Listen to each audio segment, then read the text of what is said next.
Първия път минахме през малкото. Два пъти минаваме през една и съща, това втора. Два пъти минаваме през река. А то е една река или са две реки у района. Добре. Значи още един път трябва да минем река. Не, няма. Това е. Не е покрай екстрима да вървим дясно нагоре. Не бе, оттам. Значи два пъти сме минали реката и сега трябва да караме... Ама реката е на екстрима. След нея трябва да тръгнем... Не, бъркаме. Според мен сме някъде тук нагоре. Ето там е екстрима. Оттам просто трябва да влезем в дясно.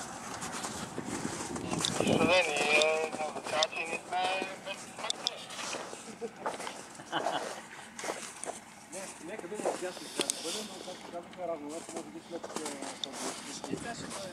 покрай реката. Я да угасим.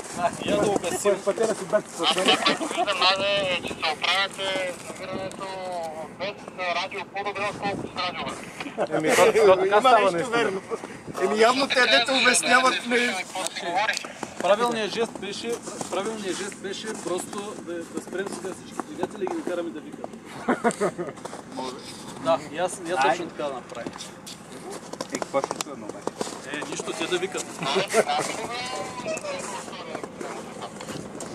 Айде да викнем. Ами, стигнахме и спряхме. Запалихме скарата. Гасиме двигателите и чакаме вие да викате ехо, за да чуваме потоката.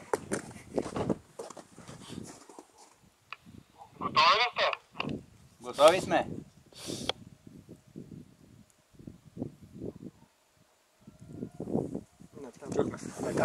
Окей, видяхме ви.